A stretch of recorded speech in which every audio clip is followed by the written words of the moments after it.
ঘরে থাকা এক বাটি কাঁচা চাল দিয়ে একদমই ইউনিক দারুণ মজার একটা পিঠার রেসিপি আজকে শেয়ার করব। আশা করছি অনেক ভালো লাগবে। শুরুতেই 1 কাপ আতপ চাল উষ্ণ গরম পানির মধ্যে আধা ঘন্টা আগে ভিজিয়ে রেখেছিলাম।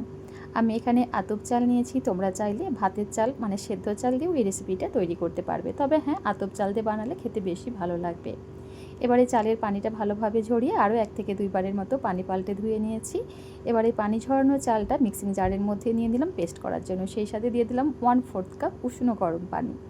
ঢাকা চাপা দিয়ে চালটা খুব ভালোভাবে ব্লেন্ড করে নিয়েছি। মিশ্রণটা হবে ঠিক এই রকম, একদম স্মুথ মসৃণ, ব্যাটারের মধ্যে কোনো রকম চালের দানা বা দলাভাব থাকবে না।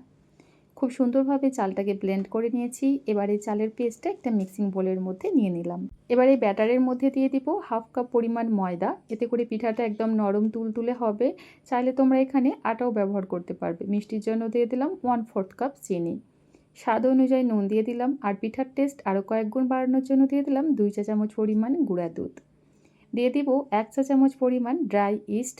ইস্টের পরিমাণ এর থেকে বেশি দেওয়া যাবে না, তাহলে দেখবে পিঠার মধ্যে বাজে একটা স্মেল পাবে, খেতে ভালো লাগবে না। এবার একটা হ্যান্ড উইশের সাহায্যে ব্যাটারটা খুব ভালোভাবে ফেটিয়ে নিব। ব্যাটারটা একদম স্মুথ আর মসৃণ হতে হবে, কোনো রকম দানা বা দলাভাব না থাকে। এই পর্যায়ে ব্যাটারটা আমার একটু ঘন মনে হচ্ছে, তাই আমি এখানে আরও 1/4 কাপের মতো পানি অ্যাড করলাম। তবে সমস্ত পানিটা একসাথে দেবো না, এভাবে অল্প অল্প করে দিয়ে ব্যাটারটা খুব ভালোভাবে ফেটিয়ে নিচ্ছি। পিঠার এই ব্যাটারটা খুব বেশি ঘনও হবে না, আবার অনেক বেশি পাতলাও না, ঠিক এইরকম একটা মিডিয়াম ঘনত্বের ব্যাটার আমাদের তৈরি করতে হবে। ব্যাটারের ঘনত্বটা হবে ঠিক এই লেভেলের, দেখতেই পাচ্ছ, অনেক বেশি পাতলাও না আবার খুব ঘনও না। যেহেতু আমরা এখানে ইস্ট ব্যবহার করেছি ব্যাটারটা তৈরি করার জন্য, তাই অবশ্যই 10 থেকে 15 মিনিটের মতো একটু রেস্টে রেখে দেবো। যদি হাতে তোমাদের সময় বেশি থাকে অবশ্যই আধা ঘন্টা বা 1 ঘন্টার মতো রেস্টে রাখতে পারো, সেক্ষেত্রে পিঠাটা আরও বেশি সুন্দর হবে। তো আমি এখানে ব্যাটারটাকে 10 মিনিটের মতো রেস্টে রেখেছিলাম। এই পর্যায়ে পিঠার টেস্ট আরও কিছুটা বাড়ানোর জন্য কিছু ড্রাই ফ্রুট অ্যাড করছি। অল্প একটু কিশমিশ, কাঠবাদাম কুচি আর খেজুর কুচিয়ে নিয়েছি।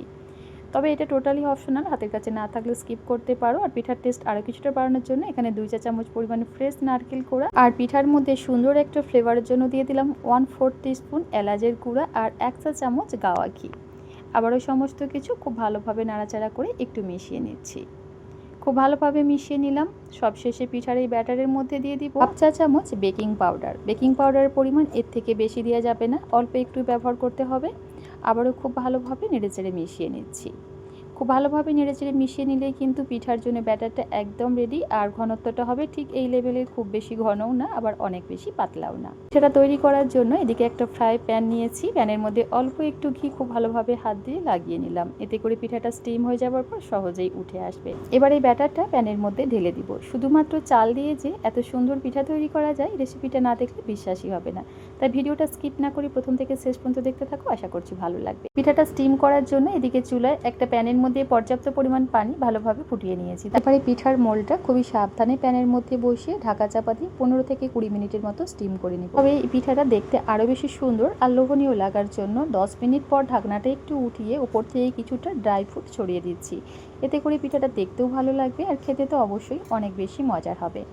খুব সুন্দরভাবে কিছুটা ড্রাই ফ্রুট একটু ছড়িয়ে নিলাম। তারপর আবারও ঢাকা চাপা দিয়ে পিঠাটাকে আমরা 10 মিনিটের মতো স্টিম করে নিব। এই পিঠাটা স্টিম করতে খুব বেশি সময় লাগে না, ওই 15 থেকে 20 মিনিটের মধ্যে কিন্তু সুন্দরভাবে কুক হয়ে যায়। তো দেখো, আমি ঠিক 15 মিনিট পর তোমাদের দেখাচ্ছি। এখন কিন্তু পিঠাটা একদম পারফেক্টভাবে কুক হয়ে গেছে, ব্যাটারটা হাতের মধ্যে লেগে যাচ্ছে না। আর নামানোর আগে এইভাবে একটু টুথপিক দিয়ে চেক করে নিতে পারো। তো চুলা থেকে নামিয়ে পিঠাটা ভালোভাবে ঠান্ডা করে নিয়েছি, আর একটা স্প্যাচুলার সাহায্যে চারিধারে একটু ছাড়িয়ে নিলাম। আর এই পিঠাটা দেখো দেখতে কতটা বেশি সুন্দর আর লোভনীয় লাগছে। ঘরে থাকা 1 বাটি কাঁচা চাল দিয়ে এইভাবে একবার বাড়িতে পিঠা তৈরি করে দেখবে, বাচ্চা থেকে বড় সকলেই ভীষণ পছন্দ করে খাবে। আর এই পিঠার টেক্সচারটা দেখো কতটা সফট, তুলতুলে, নরম আর স্পঞ্জি।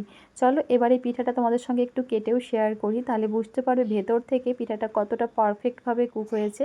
আর ভেতরের টেক্সচারটা হয়তোবা দেখেই নিশ্চয়ই বুঝতে পারছো কতটা স্পঞ্জি, জালিদার আর তুলতুলে নরম। এটা আমার মুখের কথা না, এইভাবে একবার পিঠা বানিয়ে দেখবে, একবার নয় বারবার বানিয়ে খেতে ইচ্ছা করবে। তো দেখো, আমি এখানে পিঠাটাকে খুব সুন্দরভাবে এইভাবে ছোট ছোট চৌকো শেপে কেটে নিয়েছি।